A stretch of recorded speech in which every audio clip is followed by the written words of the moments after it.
Et bien salut à tous, j'espère que vous allez bien. On se retrouve pour faire l'avant-match entre l'Olympique Lyonnais et Porto, les gars. Donc avant-match, comme vous l'aurez compris, d'Europa League, les gars. Je suis très content de vous retrouver. Avant de commencer cette vidéo, n'hésitez pas à liker, à vous abonner et à partager en masse, ça fait toujours plaisir. Et du coup, comme je vais le dire, on se retrouve pour l'avant-match entre l'Olympique Lyonnais et Porto.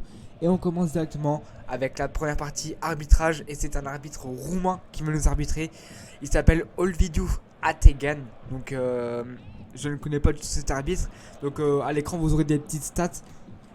Donc en général dans la plupart de ces matchs c'est pas un arbitre qui est trop sévère, donc ça va. Donc je pense qu'on pourrait faire un bon match. Puis c'est possible, faut qu'on se rattrape du frisson qu'on a eu ce week-end contre Rennes. Allez, je sais pas quoi dire, mais on doit se reprendre, on doit se retaper.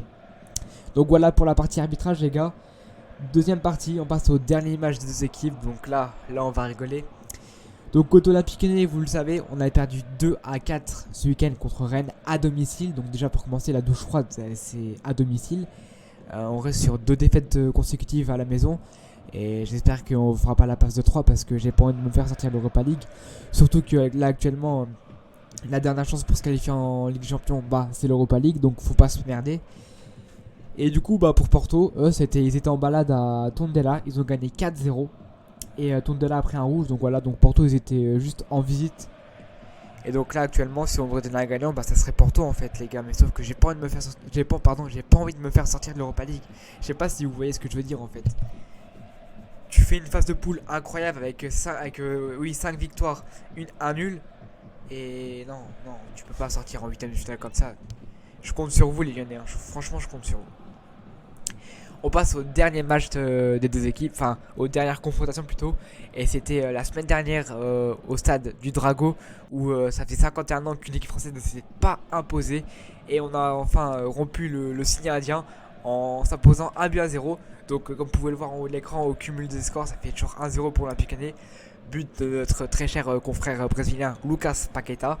Qui d'autre que lui, hein? Qui d'autre que lui, franchement les gars, qui d'autre? Personne.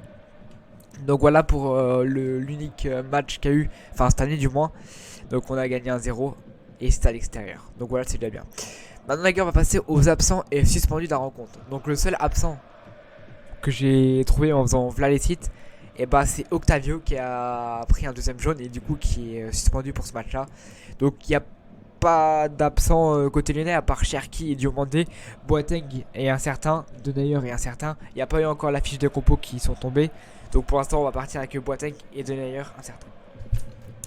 Et pour Porto il n'y a pas d'absent à part Octavio et Pepe qui est marqué incertain. Pepe le défenseur central. C'est vous le tête contre tête avec Paqueta. Donc voilà pour les absents suspendus les gars. Maintenant on passe aux compositions probables les gars. Et là on va rigoler parce que là il y a des choses à dire. Donc on commence avec l'Olympique Lyonnais les gars. Et moi j'ai mis tout simplement l'équipe qui avait joué ce week-end. Donc Lopez dans les buts. Parce que même s'il a fait 2 énormes erreurs ce week-end, je veux quand même lui redonner confiance. Donc Lopez dans les buts. Forcément, on connaît d'avance, il mettra pas Gusto, donc ça va être forcément Dubois défenseur droit. Accompagné de son confrère qui est nul à chier, Mendes en défense. Alors on a clairement mieux, on a Da Silva, on a Denayer ou encore Boateng, mais non, il préfère jouer avec un milieu défensif en défense centrale. Bref, à côté on a le crack Loukeba, pardon, je vais réussir à le dire, Loukeba. Et pour finir, défenseur gauche et notre très cher ami Emerson. Donc là la défense ne bouge pas, Dubois, Mendes, Loukeba, Emerson ça bouge pas. Milieu de terrain, Cacrène, Dombele, le milieu 100% lyonnais qui marche du feu, de mille feux pardon. Et du coup au-dessus, Romain Fèvre, c'est franchement lui techniquement c'est un chef d'orchestre. C'est un chef d'orchestre accompagné de Paqueta, il forme un duo incroyable. Toko Ekambi, et je pense que Toko Ekambi va faire un excellent match. Je ne sais pas pourquoi, mais je pense qu'à la fin du match là, l'homme du match ça sera Toko Ekambi. Ne me demandez pas pourquoi, je ne sais pas, c'est un pressentiment. Et pour finir en pointe, Dembélé. Donc soit on va jouer en 4-2-3-1, soit on va jouer en 4-4-2. Je sais pas ce que Peter Bosz a prévu, je suis pas dans sa tête. Mais en gros, ça donnerait quelque chose comme ça. Donc côté portugais, donc du côté Porto. Alors c'est une composition en 4-4-2 avec Diogo Costa dans les buts. Wendel, Cardoso, Mbemba et Joao Mario. Donc Mbemba qui avait failli égaliser à la fin du match aller. Donc c'était chaud. Du coup, milieu de terrain, et vu que Octavio est suspendu, ça sera Krujic, d'après ce que j'ai lu les sources. Donc Krujic, Vitinha, Urub, et Pepe. Et du coup, bah, forcément, devant les deux pointes, Elvan Nilsson et Taremi. Donc, ça serait ça les compositions pour Porto. Voilà, j'espère juste que mon Olympique va se qualifier.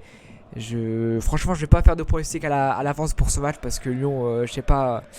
D'après ce que tu as compris, en fait, s'ils ont perdu contre Rennes, ça serait parce qu'ils avaient la tête à Porto. Et la vérité, je pense qu'ils avaient plus sa tête à Porto qu'à Rennes, tu vois. Après, je serais un joueur, j'aurais fait la même chose. Je penserais plus à Porto qu'à Rennes parce que honnêtement, Rennes, tu vois, tu peux les affronter encore en Ligue 1, tu vois ce que je veux dire. Alors que là, tu te dis que le seul truc, c'est que bah, l'Europa League, c'est la seule truc qui peut te qualifier en Ligue des Champions parce que je pense que le podium, c'est mort, en vrai de vrai. Et donc, du coup, bah, tu te rabarres sur l'Europa League. Là, on a plus que ça, on a grillé le Joker.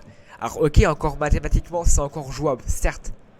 Mais les gars, oh, vous la faites pas à moi, les gars. Hein. Franchement, là, je pense que déjà, la vérité, hein, Lyon, c'est la seule équipe qui peut battre Porto et peut se faire niquer par Rennes. La vérité, c'est que les Lyonnais qui peuvent faire ça.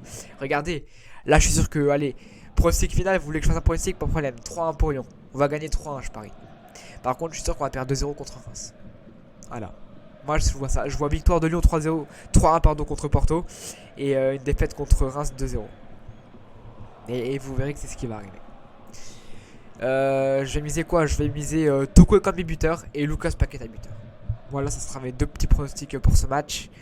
Voilà, j'espère franchement qu'on va se qualifier. C'est la dernière occasion qu'on n'a pas loupé. Faut qu'on se qualifie. Il n'y a pas de choix, faut qu'on se qualifie. Ça sert à rien de parler pendant 20 ans. La seule chose que je dois dire, c'est Lyon doit se qualifier, un point c'est tout. Voilà. J'ai confiance en mon équipe. Je sais qu'ils vont faire tout pour relever la tête après cette défaite 2-4 contre Rennes. Et du coup voilà, j'ai plus rien d'autre à vous dire. J'espère que cette courte vidéo, ce court avant-match vous aura plu. Si c'est le cas, je répète, n'hésitez pas à liker, à vous abonner, à partager. C'est super important pour le référencement de la chaîne. Voilà. Paqueta, je te fais confiance, t'es le chef d'orchestre. Fèvre, je te fais confiance et enfin, élimine-nous les yeux avec tes gestes techniques et tout. Franchement, Peter Beau, si tu me vois, franchement, retire Dubois et Mendes de ton 11 de départ. Ça t'aidera, tu verras. Ça va aller plus simple, ça sera mieux, t'inquiète pas. Voilà les gars, j'ai fait le tour de la vidéo, j'ai tout ce que j'ai dit, je devais le dire.